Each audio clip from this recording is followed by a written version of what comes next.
Muito bem, vamos agora aos destaques do esporte com a Caliandra Alves Dias, que já traz de primeira aí, Caliandra, a saída do técnico Círio Quadros. Boa tarde. Boa tarde, Leandro. Boa tarde, pessoal. Isso mesmo, na manhã dessa segunda-feira, a assessoria de imprensa do Ipiranga confirmou aí o desligamento do técnico Círio Quadros em relação ao resultado de ontem, porque após uma goleada, no Colosso da Lagoa, o Ipiranga acabou perdendo para o São Borja, lá em São Borja, por 2-0. Então, em relação aos resultados, nós tivemos aí apenas uma vitória conquistada dentro de casa e aí, entre empates e derrotas, o Ipiranga aí ocupa momentaneamente ainda a 6ª posição na tabela. E vamos ver, quem vai ser o próximo técnico do Ipiranga, porque lembrando que quarta-feira já tem rodada da divisão de acesso aqui no Colosso da Lagoa contra a Igrejinha.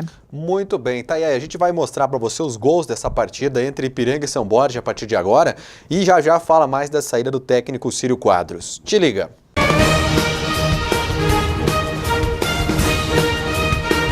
O Ipiranga iniciou o retorno da divisão de acesso com uma derrota diante do São Borja, jogando fora de casa. O primeiro gol da partida foi marcado ainda no primeiro tempo por Gil.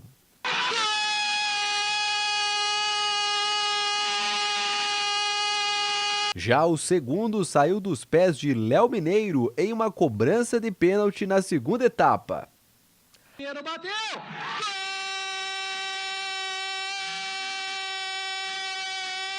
Agora o Ipiranga se prepara para enfrentar o Igrejinha dentro de casa na próxima quarta-feira às 7h30 da noite. Muito bem, tá aí, Caliandra. Bom, o que tu acha dessa saída? Já tem um possível nome? Dá para fazer alguma especulação ou ainda é muito cedo? Olha, em relação à saída, eu acho que o pessoal do Ipiranga demorou muito. Já era para isso ter acontecido há umas 2 ou 3 rodadas atrás. Acabaram insistindo em uma coisa que já dava para ver que não era o certo, levaram muito tempo, mas pelo menos acordaram um pouquinho cedo, Porque em relação ao técnico do ano passado, eles aí acabaram enrolando até que ele permaneceu no fim da temporada. Então, com o Círio foi um pouquinho diferente, apesar da insistência. A gente sabe que em relação ao elenco do Ipiranga, o Ipiranga não tem muita folha, não tem muitos recursos para ter uma folha salarial ampla. A gente vê nas redes sociais do Bom Dia que o pessoal cobra muito por isso. Aí faz reformulação, mas não tem como fazer reformulações sem ter dinheiro.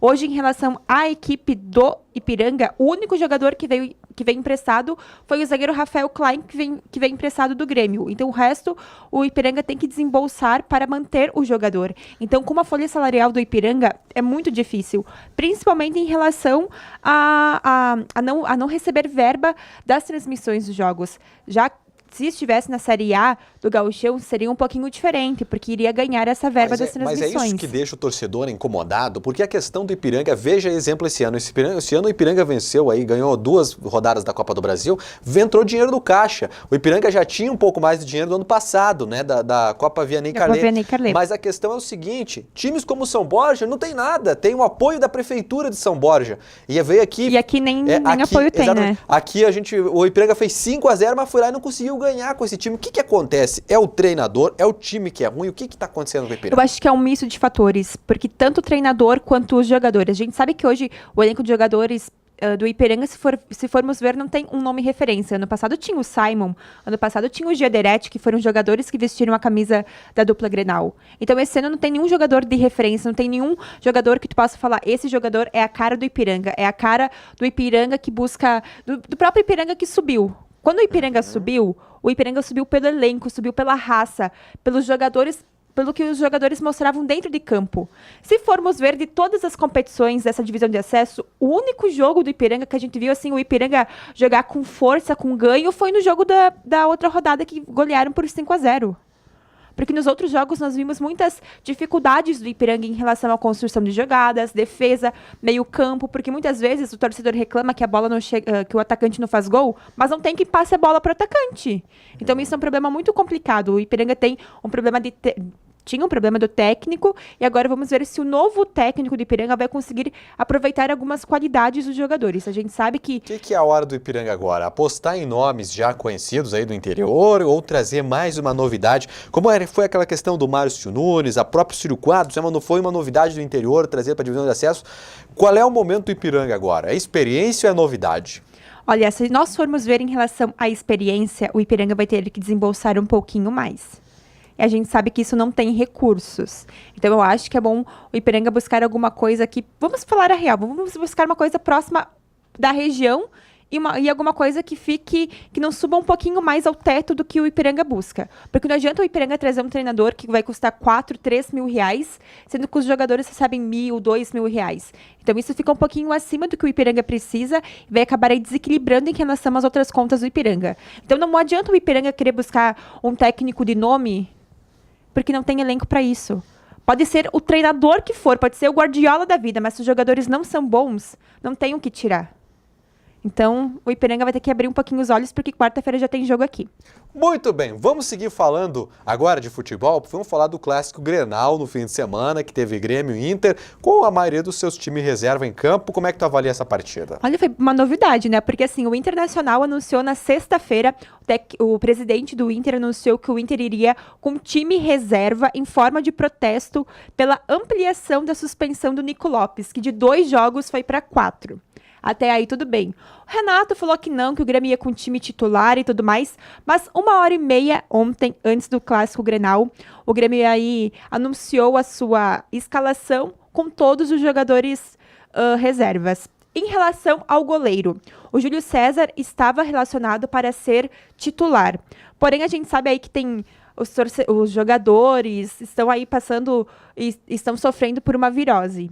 Então, o Júlio César, ele passou mal após o aquecimento que foi realizado no gramado ontem da Arena. E, com isso, o Breno, que é o terceiro goleiro, acabou entrando, sendo titular. E, por mim, foi muito bem o jogador, porque a gente sabe que, muitas vezes, esses meninos da base que acabam subindo, jogam de uma forma. E, quando é Grenal, a situação muda por completo. Então, as duas equipes ontem, em relação a time reserva, foi muito criticado a forma de Grêmio e Internacional irem com reservas.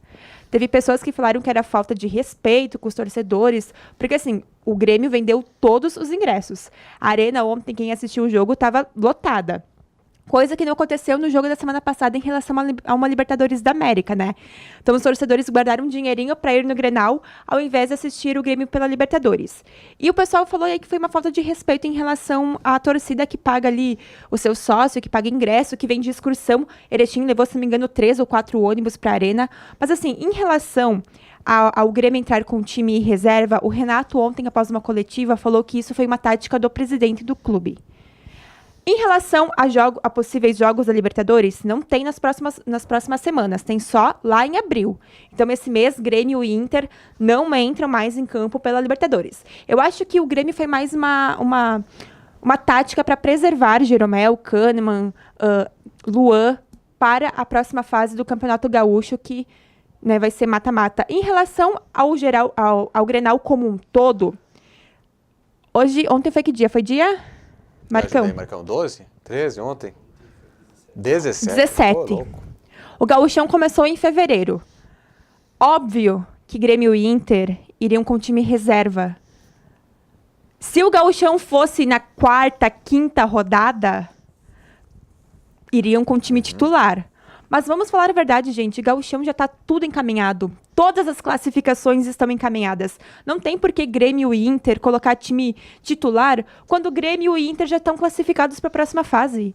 Eles vão poupar jogadores para lá na frente conseguir chegar até a final do Campeonato Gaúcho. Então, para mim, essa tática é uma tática boa, até porque estamos na décima segunda, se não me engano, rodada. 12ª rodada também a Federação Gaúcha tem que ter um pouquinho de vergonha na cara, né? Porque Grenal é para colocar logo na fase inicial, não quando a competição está quase terminando com todas as equipes classificadas. Muito bem. Bom, depois de toda essa, Marcão, dessa tese dissertativa do esporte aqui, vamos postar os o único gol da partida. Marcado pelo Léo Gomes, que mandou um abraço pro Fernando. Entre Grêmio e Inter. Tá aí então, te liga no gol, da Grêmio TV. Primeiro no Matheus Henrique, vai abrindo espaço, camisa número 14 do Tricolor. Abertura feita aqui pelo setor da meia direita do Leonardo Gomes. Leonardo Gomes do Montoya. Montoya do Leonardo, tá pintando de novo, bateu! Gol!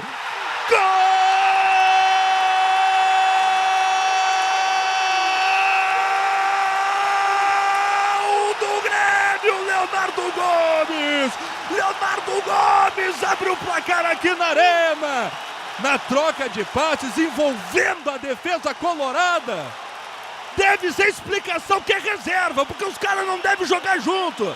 só estavam olhando. É tapa pra cá, saiu o goleiro Daniel e com uma tranquilidade impressionante, Leonardo Gomes, sem arrego, sem mimimi, forma o descontrole na arena, Márcio! Todos os jogadores do Grêmio, titulares e reservas, foram correndo atrás do gol, abraçar Leonardo. Que jogada de qualidade, que toque de bola, é o Grêmio que a gente conhece, Cristiano. Toque aqui, toque ali, toque pro Montoya, devolveu pro Leonardo, na cara do gol, por baixo do goleiro, no fundo das redes, Grêmio na frente, 1-0. Muito bem, para encerrar o nosso esporte, a gente vai falar de futsal, porque o Atlântico encerrou também a sua participação na Supercopa e Venceu ficou o Pato. em terceiro lugar. Olha, saiu Quando a zica. não deveria vencer o Pato, venceu o Pato. Saiu a zica do Pato. Saiu, o jogo foi sábado, acabou vencendo por 1-0. E o grande campeão aí da Supercopa de Futsal é o Corinthians, que em 2 viradas pra cima do Marreco. E olha, que surpresa, o Marreco vencer o Pato, né? Por 3-1. Esse jogo foi na quinta-feira.